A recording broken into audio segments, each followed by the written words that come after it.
నిజామాబాద్ నగరంలో మానవీయ ఘటన చోటు చేసుకుంది. సొంత అన్నదమ్ములే తనని తీసుకొచ్చి బయట వేసిన ఘటన వెలుగు చూసింది. నేను 1979లో కండక్టర్గా అపాయింట్మెంట్ అయినా, 2014లో రిటైర్మెంట్ అయినా,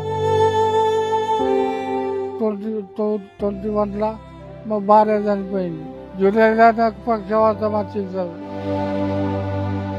బిడ్డల్ని చదివించిన పెళ్లి చేసినావా? చూస్తా కదా, చదివించిన పెళ్లి చేసిన. నిజామాబాద్ నగరంలో మానవీయ ఘటన చోటు చేసుకుంది. గత 4 రోజులుగా కూడా తన కుటుంబ సభ్యుల్ని ఎవరైతే ఉన్నారో ఆ వ్యక్తిని తీసుకొచ్చి బయట రోడ్డు పక్కన పాడేశారు. ఇంత దారుణ ఘటన అంటే చాలా కాలంగా ఆర్టీసీలో తను డ్యూటీ చేశాడు. 2014 రిటైర్డ్ అయ్యాడు. మానసిక స్థితి బాగాలేదు, లేదా ఏదైతే పక్షవాతం వచ్చి ఇబ్బంది పడుతున్న నేపథ్యంలో గత 4 రోజుల క్రితం సొంత అన్నదమ్ములే తనని తీసుకొచ్చి బయట వేసిన ఘటన వెలుగు చూసింది. గత 4 రోజుల నుంచి కూడా ఇక్కడ దీనగాథ ఏదైతే తన పరిస్థితి చూడొచ్చు, ఎంత అధ్వానంగా ఉందో చూడొచ్చు. గత 4 రోజులుగా నిన్న రాత్రి కూడా భారీ ఎత్తున ఉరుములతో కూర్చిన వర్షం కురిచింది. కానీ ఇంత దారుణ ఘటన చోటు చేసుకుంది. తన అన్నదమ్ములు కావచ్చు, తన కూతురు కావచ్చు. ఒక కూతురు మానసిక స్థితి బాగాలేదు. ఇంకో కూతురు సుచిత్ర, హైదరాబాద్లోని సుచిత్ర ఉంటుంది. దానికి సంబంధించిన వాళ్ళకు కూడా కాల్ చేసినప్పుడు కూడా మాకు సంబంధం లేదంటూ కూడా చెప్పారు. ఒకసారి తనతో మాట్లాడించే ప్రయత్నం, తన పేరేంది, తను ఎక్కడ ఉంటాడు, తన పరిస్థితి ఏందో ఒకసారి మాట్లాడించే ప్రయత్నం. ఏం పేరు బాబు, నీ పేరు ఏం పేరు? నా పేరు కామెడీ ఉల్లయ్య. ఎవరు తీసుకొచ్చి పడేసారు? నేను 1979లో కండక్టర్గా అపాయింట్మెంట్ అయినా, 2014లో రిటైర్మెంట్ అయినా. దాని తర్వాత ఇంటర్నెట్ ఉన్నా వేరే వర్క్ చేసుకుంటా ఉండేటోళ్ళ. 2021లో మా భార్య చనిపోయింది.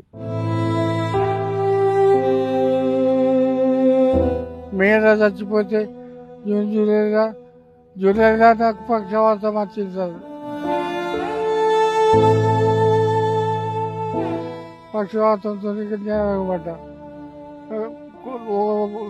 సంవత్సరం తిరిగిన అటు ఇటు మెల్లగా 2 సంవత్సరం తర్వాత దాకా ఈ గత పట్టుకుంటే లేస్తలేదు.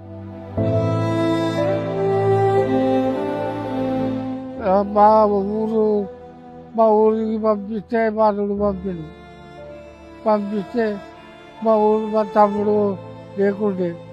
మా తమ్ముడు ఇక మేము కూడా చేయము కదా, బిడ్డ దగ్గరికి పోవని చెప్పి పంపిండు.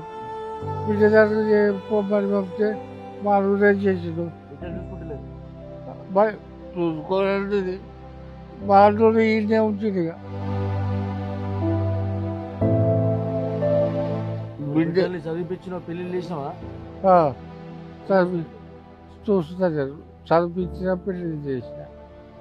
చూస్తారు. ఇద్దరు బిడ్డలు, ఒక కొడుకు. కొడుకు ఏదో మానసిక స్థితి బాగాలేక తను చనిపోయాడు. ఇద్దరు బిడ్డలు ఉన్నప్పుడు కూడా ఒక బిడ్డే మానసిక స్థితి బాగాలేదు. తను నిజామాబాద్లో ఉంటుంది. కానీ ఇంకొక కూతురు కూడా హైదరాబాద్ సుచిత్రలో ఉంటుంది. తను కాల్ చేసినప్పుడు కూడా పట్టించుకోవట్లేదు. కానీ నిజామాబాద్లో ఇలాంటి ఘటనలకు సంబంధించి ఇలాంటి ఇష్యూస్ ఏవి ఉన్నా కూడా వెంటనే స్పందిస్తారు ఇందిరు యువత స్వచ్ఛంద సంస్థ. ఇప్పుడు వాళ్ళు కూడా గతంలో కూడా మనం ఇలాంటి వార్తలు చాలా ఇచ్చాం. ఇందిరు యువత స్వచ్ఛంద సంస్థ ఏదైతుందో వాళ్ళు ఏదైతే అనాథ శవాలకి అంత్యక్రియలు చేయడం కానీ ఇలాంటి విషయాల్లో వెంటనే స్పందిస్తారు. వాళ్ళు ఉన్నారు ప్రజెంట్, వాళ్ళు ఒకసారి మాట్లాడించే ప్రయత్నం. ఎట్లా తెలిసింది మీకు, అసలు ఏం జరిగింది, ఈయన పరిస్థితి ఏంది సార్? సో 4 రోజుల క్రితం నుంచి ఇక్కడ వాళ్ళ కుటుంబ సభ్యులు వచ్చేసి వదిలేసి వెళ్ళారు అనేసి మున్సిపాలిటీ వాళ్ళు ఈరోజు ఉదయం కాల్ చేయడం జరిగింది. మార్నింగ్ 6 o'clockకే మేము లొకేషన్కి రావడంతో రాత్రి కూడా చాలా వర్షం పడింది. వర్షంలోనే అతను నానిపోయి ఉన్నాడు. తర్వాత అక్కడే మలమూత్రాల్లో కూడా కొట్టుమిట్టాడుతున్నాడు. ఇమీడియట్లీ కూడా ఆయన అన్ని వివరాలు అడిగి తెలుసుకోగా ఇక్కడే చిన్న కూతురు నిజామాబాద్ ఎల్లమ్మగుట్టలో ఉంటుంది. సో ఆమె ఆరోగ్య పరిస్థితి కూడా మంచిగా లేదు. అల్లుడికి ఫోన్ చేయగానే ఇమీడియట్లీ కూడా అతను ఇక్కడికి రావడం జరిగింది. సో ఆయన వచ్చిన తర్వాత అన్ని అడ్రస్లు మేము తెలుసుకున్న తర్వాత సో ప్రస్తుతం అతన్ని అయితే ఇక్కడ ఉన్నటువంటి శ్రీ శిశు సంక్షేమ వయోవృద్ధుల శాఖ పీడీ మేడం కాల్ చేయడం జరిగింది. సో మేడం కూడా ఇమీడియట్లీ కూడా రెస్పాండ్ అయ్యారు, సానుకూలంగా స్పందించారు. మరి ఆయన ఎవరు చూసుకోలేనటువంటి పరిస్థితుల్లో రాంపూర్లో ఉన్నటువంటి ప్రభుత్వ అనాథ వృద్ధాశ్రమానికి తరలించడానికి కూడా మేడం అక్కడ ఉన్నటువంటి వాళ్ళతో మాట్లాడింది.